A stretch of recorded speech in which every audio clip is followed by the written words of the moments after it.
Oi, pessoal, boa noite. Bom, eu vou falar um pouquinho para vocês sobre a terapia comportamental. A terapia comportamental utiliza na clínica os conhecimentos derivados da teoria da aprendizagem. A principal fonte é o comportamento operante, cujos estudos iniciaram-se com Skinner. Ao contrário do que comumente é dito, não se trata de uma terapia superficial e que aborda apenas sintomas. É possível aplicá-la a toda a gama de problemas humanos, tanto para o autoconhecimento como para dificuldades e conflitos pessoais. Ela exige um conhecimento teórico e técnico sofisticado, e o terapeuta deve possuir empatia, interesse pelo paciente e calor humano. A terapia comportamental é uma prática de ajuda psicoterápica baseada na ciência e na filosofia, caracterizadas por uma concepção naturalista e determinista do comportamento humano. A terapia comportamental se preocupa com resultados fundamentados e baseados em evidências.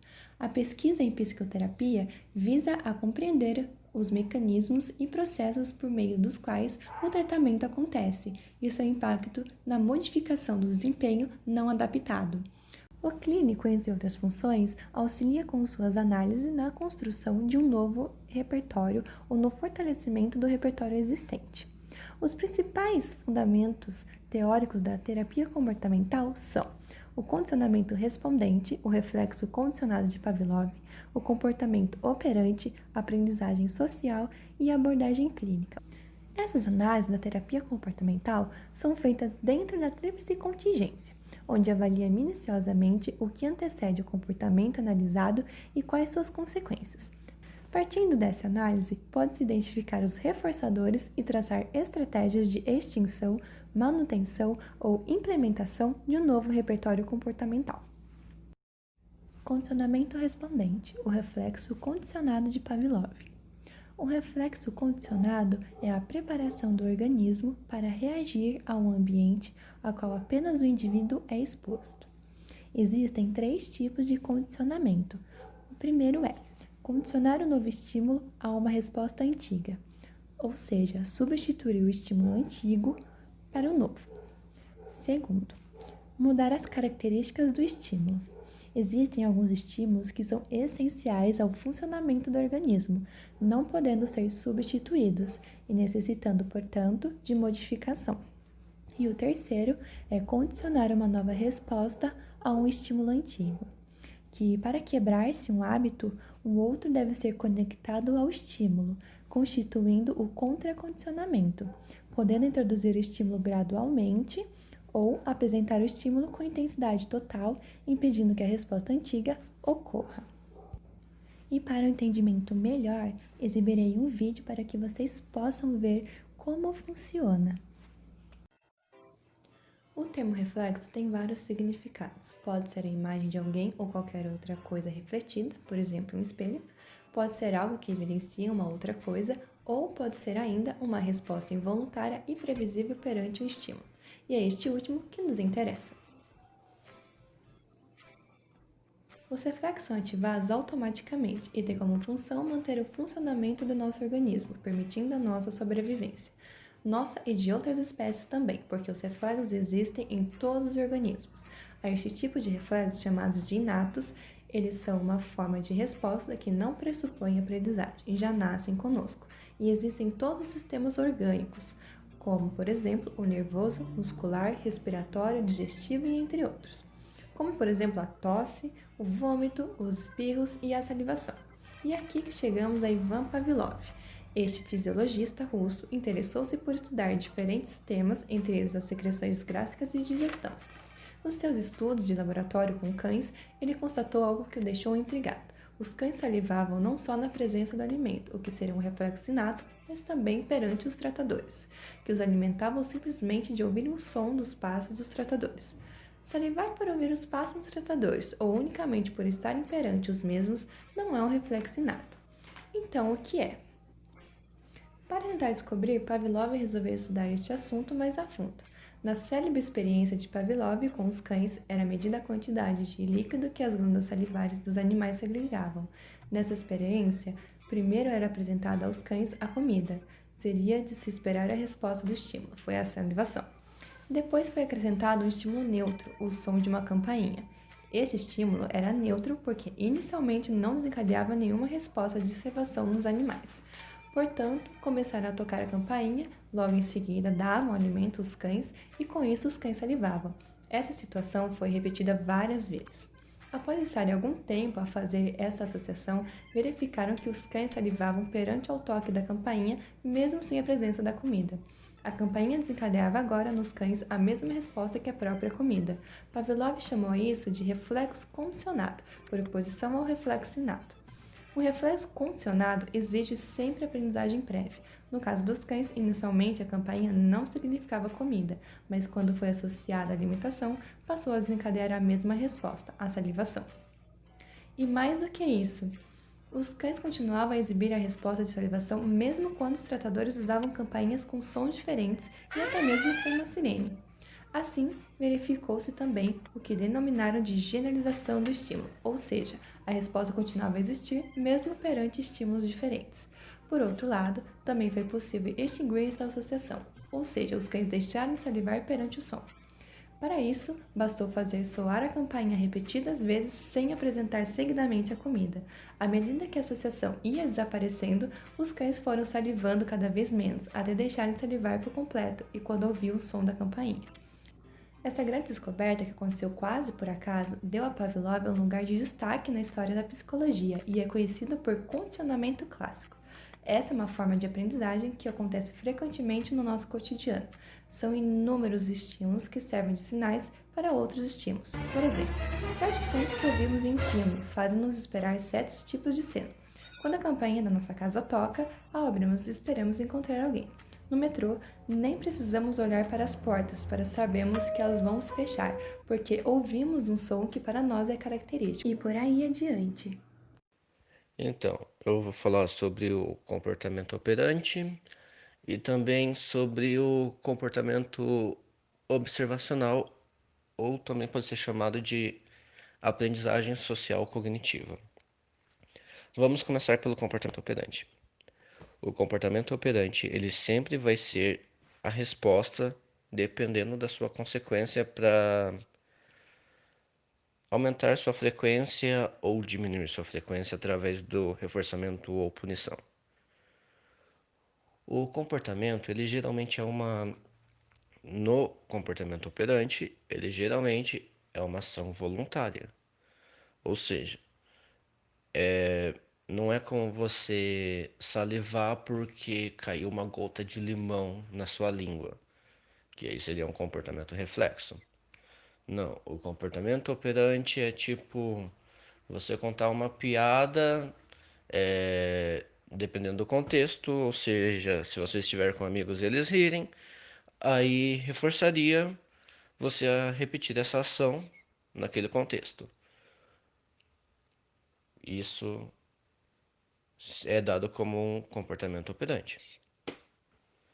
Ou seja, o comportamento operante ele depende da modelagem, que seria esse, esse estímulo que vem depois, ou seja, a consequência, sendo ela reforçadora ou punitiva. O que é o reforçamento? Temos o reforçamento positivo e o reforçamento negativo. O reforço positivo, ele é o quê? Ele é simplesmente você colocar alguma coisa que seja agradável para o indivíduo.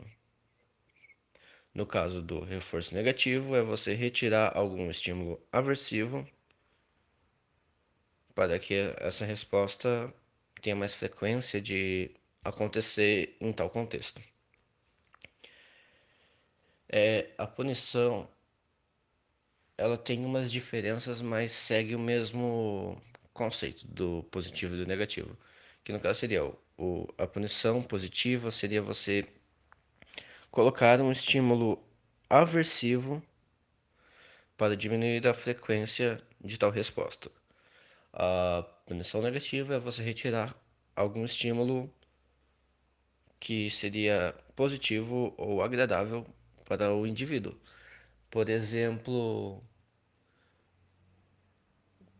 retirar a TV ou desligar o cabo da TV para que você controle o que o indivíduo pode fazer. Por exemplo, retirar, né, a TV para que ele estude mais. Pode ser. Ou pare de jogar. É, que daí no caso seria reforço, o reforço negativo. E depois, como eu disse, o, a punição negativa também. Com esses dois exemplos, no caso. Um teste que geralmente é feito pelas. Ou na verdade, um exemplo que geralmente é dado para entender essa modelagem é o da pomba, quando ela gira, sei lá, 90 graus, 180 graus, você coloca um reforço positivo, por exemplo, a comida, para que toda vez que ela fizer essa ação, você coloque a comida para que essa ação volte a ser feita.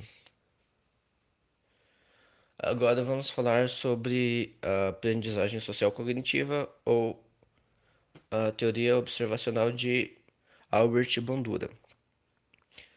Para Albert Bandura, essa essa teoria geralmente ela é dita como uma extensão do comportamento operante, pois diferente do comportamento operante, que é uma experiência direta, a teoria observacional ou aprendizagem social cognitiva ela é indireta, pois é apenas observando o comportamento do outro. Na aprendizagem social, ela, ela também é dada por modelagem, porém, como fala modelagem, a gente tem o radical da palavra, né, que é o modelo. Então, nessa teoria observacional, nós necessitamos de um modelo, porque tem 4 fatores: a atenção, a retenção, a motivação e a reprodução. Nós precisamos de a nossa atenção geralmente é voltada para aqueles que nós admiramos ou achamos que têm um status hierárquico maior que o nosso, ou que nós simplesmente admiramos. Isso seria para dirigir a nossa ação, a nossa atenção. Falei errado.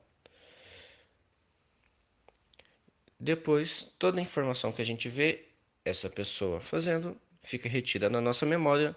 Nós traduzimos, é, colocamos significado e damos um sentido para aquilo. Vendo esta pessoa que temos como modelo, ela pode servir como motivação para a gente reproduzir essas ações futuramente. Albert Bandura, ele tem um exemplo que ele fez, acho que em Stanford, que no caso seria assim: você coloca as crianças para assistir um vídeo de um adulto batendo em um João Bobo. E esse adulto ele bate, ele xinga, faz todas essas coisas com o João Bobo, numa sala que geralmente está repleta de brinquedos. Porém, o que acontece? Quando essa criança que assistiu a esse adulto tendo essas ações, ela vai chegar lá onde está o João Bobo, vai ver que tem um monte de brinquedos, porém, diferentemente do adulto, ela vai se apropriar desses brinquedos como uma outra associação também, que seria descobrir novas formas de ser agressiva com o João Bobo. Teve uma hora que uma menininha, ela pega uma bola e começa a achar novos jeitos de ser agressiva com o João Bobo. No caso, essa seria a teoria observacional. dependendo sempre da atenção, da retenção, da motivação e da reprodução. Muitas técnicas para abordagem clínica foram desenvolvidas a partir de estudos em pacientes. O estudo da dessensibilização sistemática levou ao desenvolvimento da técnica chamada exposição. Esta técnica é utilizada para tratamento de fobias, tratamento de transtorno obsessivo-compulsivo e transtorno por estresse pós-traumático, entre outros problemas. Alguns cuidados que devem ser tomados nesta técnica de exposição. O terapeuta constrói uma lista de situações de esquivofóbica e avaliada continuamente, de uma escala de unidade subjetiva de desconforto, USD, desenvolvida por Joseph Wolff, e colocam essas situações em ordem hierárquica.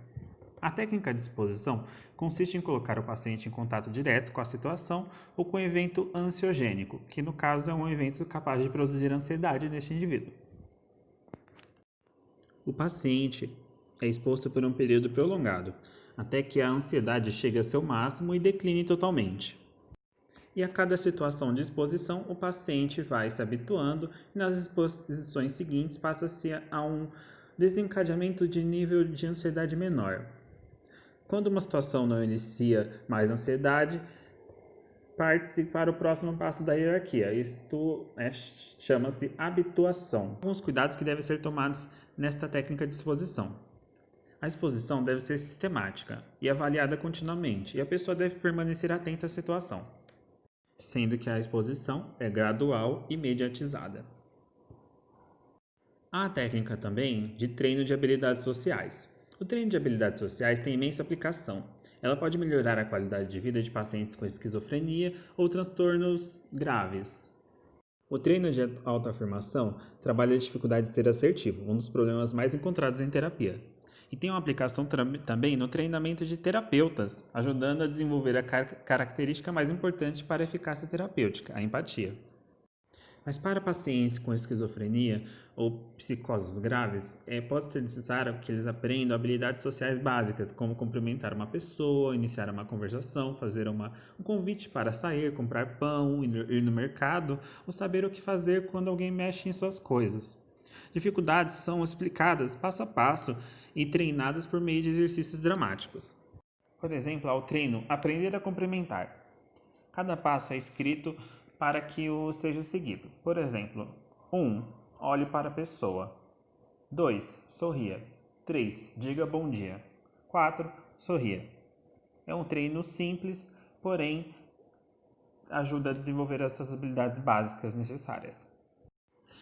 E quando indicar a terapia comportamental? A terapia comportamental é útil para tratar praticamente todos os problemas de saúde e de comportamento que fazem parte do campo de atuação do psiquiatra ou do psicoterapeuta. Fobias, transtorno de ansiedade, transtornos obsessivos compulsivos, disfunções sexuais, dificuldades de relacionamento interpessoal, reabilitação de doentes crônicos, depressão, transtornos alimentares, problemas de comportamento na infância e adolescência, abusos e dependências de álcool e drogas, etc.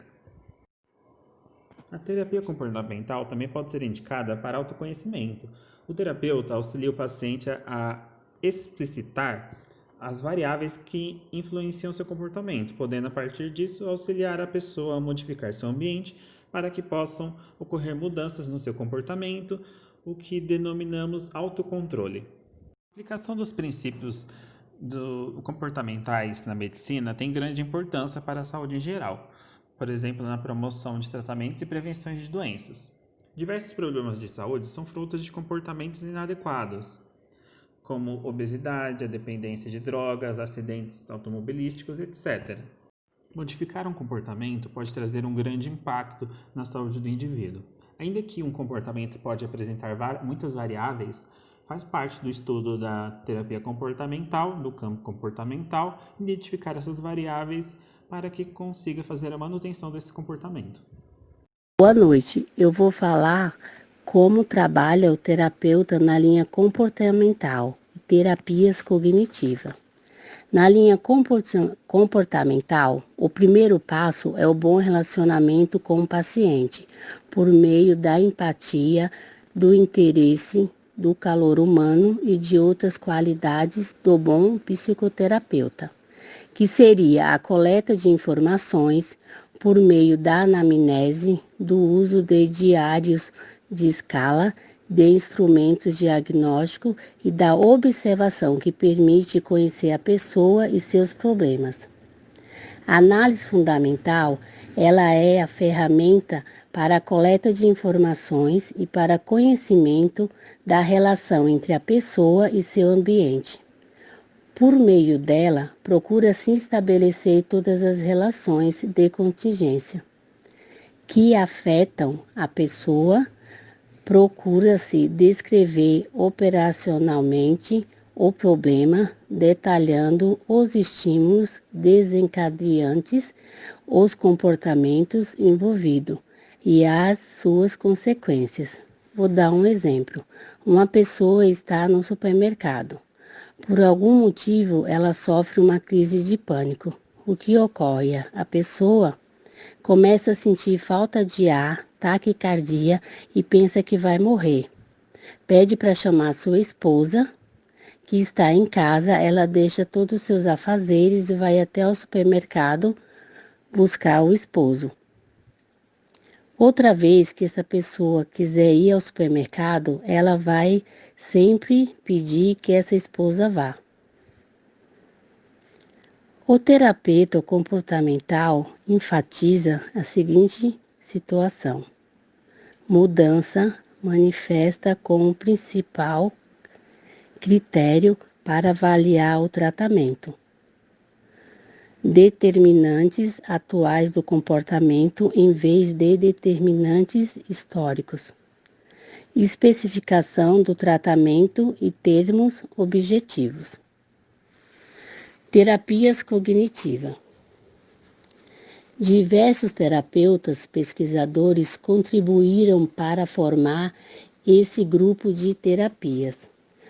Ao longo dos anos, as terapias cognitivas têm se modificado bastante, seguindo os mesmos princípios da terapia comportamental, ou seja, o diálogo com a clínica e com as neurociências, sem medo de mudar, respeitando o que as evidências científicas apontam como o melhor caminho. Ellis, 1962, desenvolveu a partir de suas observações clínicas a terapia racional emotiva, que consiste em uma busca de mudança de ideias irracionais que contribuíram para o comportamento disfuncionais e neuróticos. Influencia muito a prática da terapia cognitiva idealizada por Beck. Guidano e Liotti modificaram o modo como a terapia cognitiva é feita, mostrando a importância desse tratamento com esquemas cognitivos.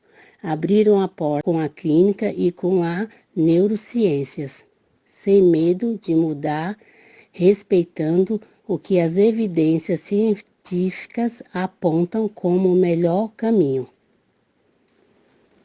Ellis, 1962, desenvolveu a partir de suas observações clínicas a terapia racional emotiva, que consiste em uma busca de mudança de ideias irracionais que contribuíram para o comportamento disfuncionais e neuróticos. Influencia muito a prática da terapia cognitiva idealizada por Beck. Guidano e Liotti modificaram o modo como a terapia cognitiva é feita, mostrando a importância desse tratamento com esquemas cognitivos. Abriram a porta Eu vou falar um pouquinho sobre a TCC, a terapia cognitiva comportamental, desenvolvida por Aaron Beck. Em meados da década de 1960, nos Estados Unidos, esse senhorzinho super simpático da foto, o Aaron Beck, desenvolveu uma psicoterapia breve, estruturada, focada no presente, que mudasse os pensamentos e comportamentos disfuncionais da depressão. Com o passar do tempo e auxílio de outros colaboradores, eles mudaram o foco e a duração dessa psicoterapia. Então, ao invés de ser só para depressão, ela começou a abranger outros transtornos psiquiátricos e outras populações, como, por exemplo, a dor crônica, a hipertensão arterial, o transtorno do pânico, o toque, entre outros. Ele desenvolveu alguns princípios básicos da TCC. Então, ela se baseia na formulação de um contínuo desenvolvimento do paciente e de seus problemas em termos cognitivos. É orientada por um objetivo e focalizada em problemas. Inicialmente, ela enfatiza o presente. É educativa porque visa ensinar o paciente a ser seu próprio terapeuta e enfatiza a prevenção de recaídas, ensinando o paciente a identificar e avaliar seus pensamentos e crenças disfuncionais e a responder a eles, utilizando uma variedade de técnicas para mudar pensamentos, humor e comportamentos. E por que ela chama cognitivo? Cognitivo é o modo que a gente interpreta e pensa a situação. Então, o terapeuta tem o objetivo de promover mudanças cognitivas, então mudanças nos pensamentos e nas crenças dos pacientes. Vou falar um pouquinho também de alguns termos da TCC. Cognição reflete a visão que a pessoa tem sobre si mesma, o seu mundo, o seu passado e o seu futuro. Os pensamentos automáticos são pensamentos breves, involuntários, que surgem de modo inesperado. Muitas vezes a pessoa não consegue perceber, apenas conhece a emoção que se segue. Então, por exemplo, se eu estou dirigindo um carro e começa a chover muito forte, do nada me vem um pensamento automático que eu tenho que ter cuidado. A maioria dos pensamentos automáticos são pensamentos bons, são pensamentos positivos que nos ajudam. Mas também existem os pensamentos disfuncionais, que o conteúdo normalmente é distorcido, catastrófico, negativo e autorreferente. Eles são inúteis, não ajudam a pessoa a superar sua dificuldade. Então, um exemplo é quando a gente voltar em sala de aula da quarentena, eu virar para algum de vocês e falar: nossa, eu estava com saudade de você. A pessoa virar para outra e falar: ah, ela foi irônica, ela não gosta de mim. Por que ela tá falando isso? Ela nunca gostou de mim. Então ele acabou distorcendo o que eu falei. Distorcendo, na verdade, o que eu tava sentindo. Existem também as crenças, que são o entendimento básico sobre nós mesmos, o mundo e o futuro. Eles são negativos, rígidos e generalizantes. Foram desenvolvidos durante o nosso desenvolvimento, através de pensamentos e comportamentos dos nossos pais, familiares, de amigos, da sociedade e da cultura. São experiências de vida, positivas e negativas. São tomadas como verdades absolutas. Existem dois tipos de crença: as crenças centrais e as crenças intermediárias. As crenças centrais ocorrem no nível mais profundo. Ela é rígida e generalizada. As crenças intermediárias estão diretamente relacionadas ao conteúdo da crença central. São atitudes, regras e suposições que influenciaram na visão de uma situação e na maneira como a pessoa se comporta. Então, para tentar distinguir um pouquinho a crença central da crença intermediária, é como se a gente pegasse uma cebola. Então, o núcleo dessa cebola seria a crença central. Nesse caso, a crença central seria: eu sou um fracassado. As camadas da cebola seriam as crenças intermediárias. Então, como exemplo, a primeira camada: eu nunca vou conseguir me formar na faculdade. A segunda camada: eu nunca vou conseguir uma promoção no meu emprego. Eu nunca vou conseguir ser um bom pai. E por aí vai as outras camadas. Elas são influenciadas através da crença central. Então, eu nunca vou conseguir esses outros objetivos. Por quê? Porque eu sou um fracassado. Porque eu ouvi isso através do meu desenvolvimento. Existe também uma metáfora para a gente tentar entender um pouquinho esses termos da TCC. Então, é como se eu visse uma árvore de longe. Eu consigo olhar as folhagens dela. As folhagens significam as emoções. Se eu chegar mais perto, eu vou começar a ver o tronco. O tronco significam os pensamentos automáticos. Se eu pegar uma pá e começar a cavocar, as raízes mais superficiais seriam as minhas crenças intermediárias. Se eu cavar um pouquinho mais, eu vou chegar nas raízes mais profundas. Elas seriam as nossas crenças centrais. Então, sem as raízes, a árvore não vive, assim como não existe uma pessoa que não tenha a sua crença.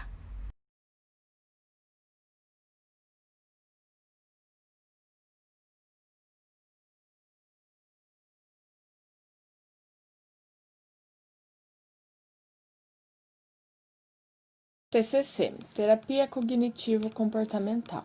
Por meio da TCC, o paciente pode identificar as distorções cognitivas, corrigi-las e, consequentemente, apresentar melhora clínica. Ou seja, com a terapia cognitivo-comportamental, o paciente reavalia e corrige seus pensamentos. É ajudado a pensar e a agir de modo mais realista e adaptado sobre seus problemas psicológicos, reduzindo seus sintomas. O primeiro passo do processo terapêutico nessa abordagem é explicar o modelo cognitivo, o que são pensamentos automáticos e como identificá-los. Ao avaliar se os pensamentos automáticos são funcionais, condizentes com a situação, ou disfuncionais, com conteúdo distorcido, pode-se modificar os últimos, o que leva a um alívio dos sintomas. Ao aliviarem-se os sintomas, o foco principal do tratamento passa a ser as crenças intermediárias e centrais, principalmente aquelas que são disfuncionais. Outro ponto importante para a abordagem cognitivo-comportamental é conceitualizar as dificuldades em termos cognitivos, levando-se em conta alguns aspectos como os descritos por Beck e colaboradores.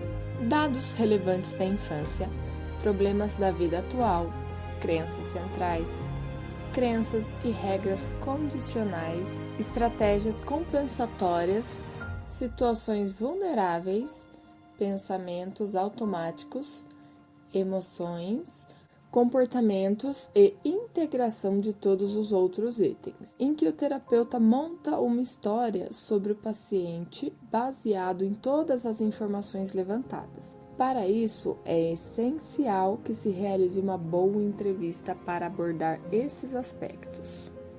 Diante de uma situação difícil, deve-se deixar claro ao paciente que problemas não são situações impossíveis, mas sim soluções inapropriadas para aquela situação, e que o modo como uma determinada pessoa se sente diante de uma situação está relacionado ao modo como ela interpreta a situação e não a situação em si. Por exemplo, um determinado paciente incomodava-se muito pelo fato de ser chamado de coisa e encarava isso como muito pejorativo. Aos poucos, por meio de uma das técnicas que será apresentado posteriormente, o questionamento socrático, foi percebendo que a palavra coisa tinha um significado muito particular para ele e para o meio em que vivia, e que fora desse meio, coisa não significava algo negativo. Durante o processo terapêutico, várias técnicas são ensinadas ao paciente para que ele possa identificar pensamentos, emoções e situações, resolver problemas, identificar pensamentos automáticos, funcionais e disfuncionais, etc. Identificação de pensamentos, sentimentos e situações. Entregar uma lista ao paciente que contenha vários pensamentos, sentimentos e situações para que o paciente possa discriminá-los. Realização de diários. É solicitado ao paciente que anote em um diário determinada situação, o que sentiu e o pensamento automático que teve. Questionamento socrático. Encoraja o paciente a contemplar, avaliar e sintetizar diversas informações por meio de perguntas que o levam a pensar e, dessa forma, ter clareza e tomar decisões racionais a partir de suas próprias conclusões. Levantamento das vantagens e desvantagens de continuar ou parar com o comportamento inadequado. Tempestades de ideia. Diante de um problema, elencar livremente o maior número possível de soluções. As alternativas de soluções não devem ser criticadas. Vale qualquer ideia e quanto mais ideia, melhor. Em seguida, eliminar as soluções que não dependem de uma atitude do paciente. Entre as soluções restantes, levantar as consequências positivas e negativas para cada solução apresentada e pontuar da seguinte maneira: se a consequência é pessoal, 2 pontos. Se a consequência é social, 1 ponto. Se a consequência é a longo prazo, 2 pontos. Se a consequência é a curto prazo, 1 ponto. Somar os pontos de cada solução consequência e verificar se as positivas superam as negativas. A estratégia que tiver maior pontuação nas consequências positivas é a que deverá ser colocada em prática. Soluções de problema. Tomando por base a afirmação de que problemas não são situações impossíveis, mas soluções inapropriadas, tem-se a seguinte técnica. Primeiro, identificar as situações problemáticas, situações nas quais as respostas são inapropriadas. Envolvem diversas áreas como saúde, problemas econômicos, trabalho, problemas domésticos, relações sociais, lazer, família, relação emocional com outros e etc. Segundo, descrever com detalhes o problema e a resposta habitual a esse problema, respondendo as seguintes perguntas. Quanto ao problema: qual é a situação? Quem está envolvido? Onde ocorre? Quando ocorre? Como acontece?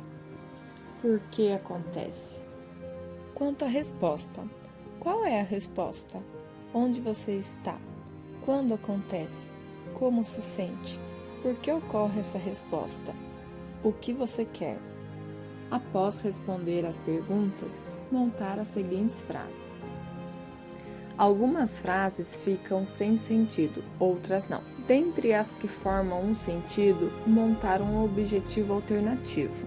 Terceiro, fazer uma lista de alternativas, usando a técnica tempestade de ideias para cada objetivo alternativo e verificando as consequências de cada item conforme a pontuação do exercício. A estratégia que tiver maior pontuação nas consequências positivas é a que deve ser colocada em prática. Quarto, avaliar os resultados, verificando se está ou não satisfeitos com eles, principalmente na prática. Se não estiver satisfeito, refazer o exercício.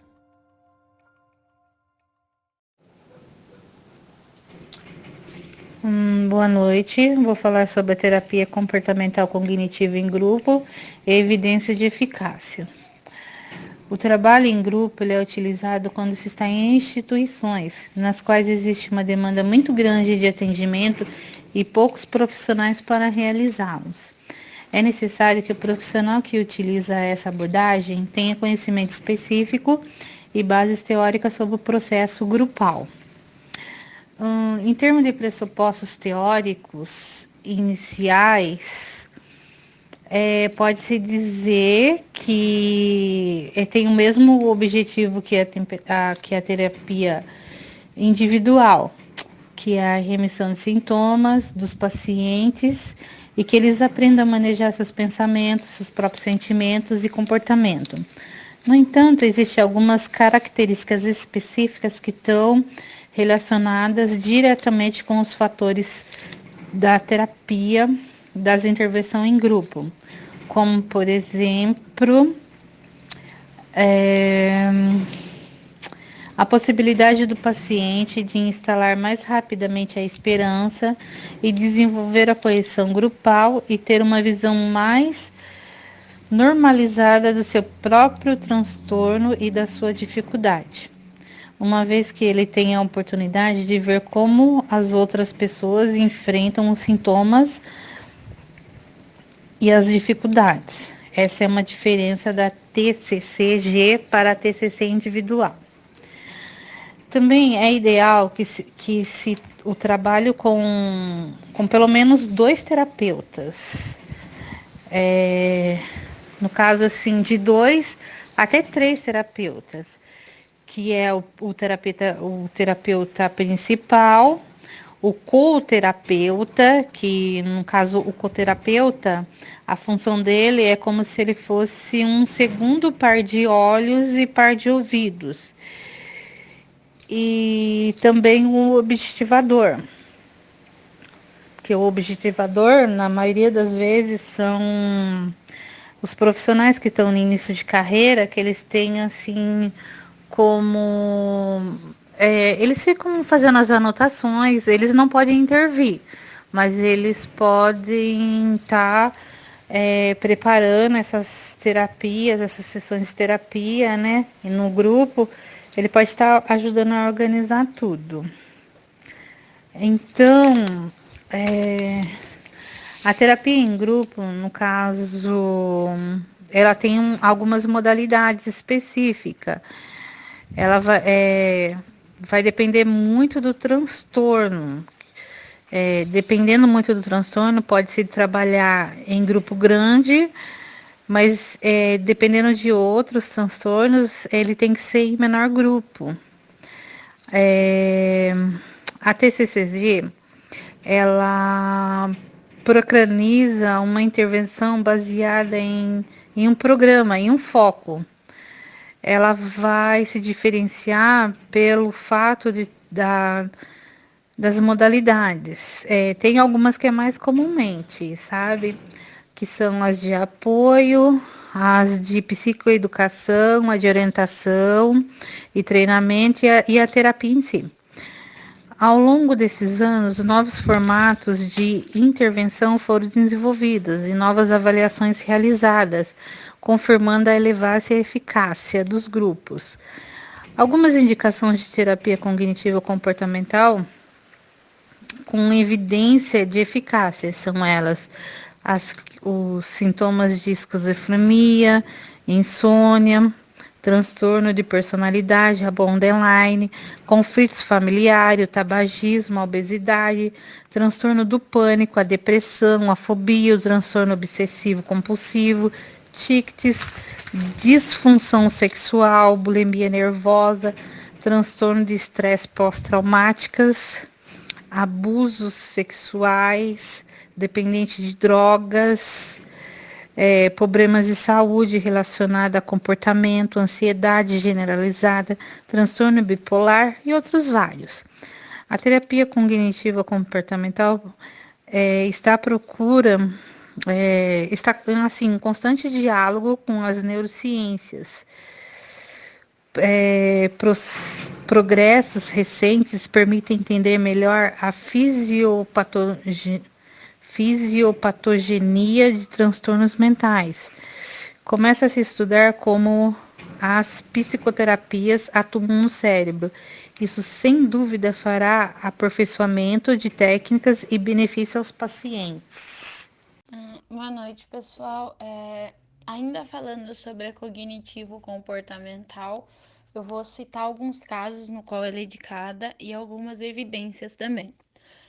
Primeiramente, em estudos realizados, indica-se que a TCC ela tem uma grande eficácia em casos de transtorno do pânico, fobia social, transtorno de ansiedade generalizada, transtorno obsessivo-compulsivo, transtorno de estresse agudo e pós-traumático, transtorno de humor, como a depressão e transtorno bipolar, especificamente com o uso de medicamentos, quadros de esquizofrênicos, transtornos alimentares, como bulimia, anorexia e transtornos de compulsão alimentar. Ela também é bastante indicada em tratamento que envolve a dependência de álcool, ou seja, pessoas que têm dependência de álcool. Na questão das evidências, a depressão ela foi um transtorno muito citado nas pesquisas. A maior parte dos estudos apontou a terapia cognitivo-comportamental como sendo tão eficaz quanto o tratamento medicamentoso. Uma das grandes vantagens citadas é não haver recaídas. Os pacientes que passaram pelo tratamento da TCC têm uma taxa muito menor de retorno dos sintomas do que aqueles que fizeram apenas o tratamento com medicação. Um estudo realizado em 1998 também mostrou que a TCC tem uma grande diferença no tratamento do transtorno de pânico e em quadros de agorafobia. Tem como maior benefício quando ela é tratada tendo como base a reestruturação cognitiva. Ainda existem alguns outros estudos que indicam a eficácia da terapia comportamental, cognitivo-comportamental, por exposição e prevenção de respostas. E a mesma tem sido empregada com sucesso em casos de esquizofrenia, focando no treino de habilidades sociais. Ainda sobre a cognitivo-comportamental, questões em aberto e perspectivas futuras. Alguns psicoterapeutas indicam que as terapias que devem se consolidar serão aquelas que apresentam eficácia comprovada por evidência científica e aquelas que forem breves e focadas em problemas específicos. Nesse caso, é apontado em algumas pesquisas que seria de grande valia a interação de múltiplas orientações, como a TCC e a terapia interpessoal para o tratamento de casos crônicos de bulimia nervosa. Há um grande interesse nas pesquisas sobre a efetividade de programas de terapia cognitivo-comportamental em grupo. Discute-se a aplicação dela em grupos de transtornos clínicos, pacientes com depressão, pacientes em tratamento médico, em idosos e mulheres. O trabalho direto com as emoções ainda tem algumas questões que são tratadas e, por conta disso, cada vez mais está sendo utilizado métodos de experiências de mudança. Está sendo buscado novas formas de aplicar essa questão da cognitivo-comportamental. E talvez, por conta disso, um dos maiores problemas que os pesquisadores se deparam é encontrar relatos e publicações de estudos que sustentem essas hipóteses da cognitiva. E, nesses casos, eles citam que seria muito importante que fosse possível examinar o que, entre aspas, se chamam os resultados negativos ou as falhas. Ele é dito que, caso contrário, estaríamos encorajando uma visão meio distorcida do que realmente é feito nos tratamentos, porque, de certa forma, não olhar para as falhas seria sacrificar uma parte do conhecimento, porque, de novo, entre aspas, o que seria intitulado como falhas durante a terapia poderia oferecer um refinamento nos modelos e nos procedimentos que são usados. Seria de muita importância e grande valor que mais pesquisas fossem feitas para aperfeiçoar essas técnicas de tratamento. Considerações finais da terapia cognitivo-comportamental.